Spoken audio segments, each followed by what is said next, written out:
what is happening in the world today, or that has happened recently in Middle East, should make every Indian sit up, think seriously and act wisely. Because हम लोग एक toughest neighbourhood में रहते हैं, जिनके साथ हमारे territorial disputes रहे हैं और अभी भी हैं, और लड़ाइयां भी लड़ी हैं हमने. We share almost 14,000 kilometers of border with them. We are the fourth largest economy in the world, so we got extensive trading relations that need to be guarded. और nearly 65 to 70% of our energy requirements जो हैं वो बाहर से आते हैं. तो अब हमें अपने आप से पूछना पड़ेगा, क्या ये सारी चीजें हम मिलिट्री मीन से गार्ड कर सकते हैं, और या फिर all this needs to be backed up by diplomacy. Many of our challenges are rooted in external dynamics. They are not internal. They are driven by external forces. Our separatist issues, Kashmir issue, border tensions, migration, trade relations, energy security, even H1B visa issue. ये कोई छोटे मोटे issues नहीं हैं. They are all foreign policy battlegrounds. And therefore, we cannot afford to trivialize our foreign relations. Because if hugging, laughing, and calling foreign dignitaries my friend, it is not enough to secure our national objectives and interests. अगर इससे काम चल गया होता तो we wouldn't have required seasoned diplomats. हमारा Indian foreign service को बंद कर देना चाहिए. And we could have sent Archana Puran Singh, Navjot Singh Sidhu and Pulkit Mani, because they laugh, they hug better, and they can handle optics much more brilliantly. But can a nation of the size of India afford to run on just optics?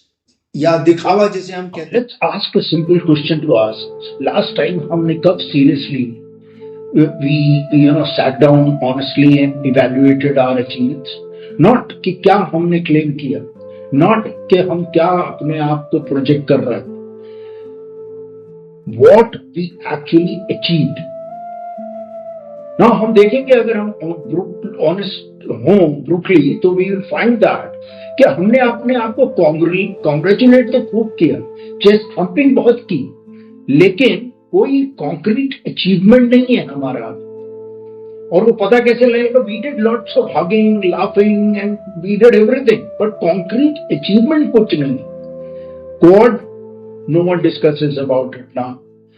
BIMSTEC limbo में है, SARC cold storage में है, BRICS we are almost alone if not isolated. Neighbors ज़्यादातर सबके साथ strained relations हैं. Some of them are drifting towards China and one of them even towards Pakistan. Now take for example Operation Sindoor. We made it look like a marketing event, right? We accepted the ceasefire जो US Trump ने हमें dictate किया. शायद क्यों किया, accept किया, हमें भी नहीं मालूम. और immediately उसके बाद we sent a team of 54 parliamentarians to various countries as if Kashmir issue was just born yesterday. So here is the real question now: were we solving a problem or managing the optics? General Malik जो पहले पुराने chief of the army staff थे, उन्होंने अपने Twitter में भी कहा था कि history will tell us what we really achieved out of operation Sindoor. Now, instead of blaming consistently the past, particularly Nehru ji, why not learn from it and look as to how India was led in its earliest years when it was weak, deprived, it barely had any military power, almost negligible industrial base, and yet India's voice was heard globally. It was respected. How? The world just did not listen to India, it respected India. We stood against apathy. We championed freedom movements of various countries, played an important role in Austria's freedom. We played a key role in the Korean War armistice process. We headed the committee. We stood firmly for Palestinian rights. And for decades, we led the call for nuclear disarmament. The non-aligned movement made India the voice of the have-nots. So now pause and think, when was the last time we stood for something that was meaningful in the world? Now, what do we stand for today? Photo ops, hugs, my friend diplomacy. We might have built relationships, but they have not served anything meaningful for the country. We still struggle for engines for Tejas 1. Critical electronic technologies remain outside our grasp in the Rafale deal. And when it truly mattered during Ops Sindoor, no one stood by us, not even our neighbors.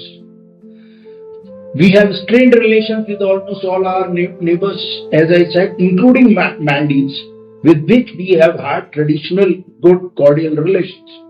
So the question remains, did we build relationships or sirf dikhawa kiya? But it is not that we didn't have opportunities. Look at the recent global crisis, and Israel was carrying out genocide there. What did we do? Did we lead? When Ukraine needed that moral clarity and support, did we stand with them? When Iran was bombed ruthlessly, did we speak with conviction for something? Or did we always choose convenience? Even of Sindhu, we turned that combat into a marketing event. And the echo chamber around us, the psychophants, projected as if it was a massive success. But in doing so, we lowered our credibility. I'll tell you how. Because while we celebrated and hid the facts, Pakistan quietly projected itself as a mature power nation which withstood India's aggression.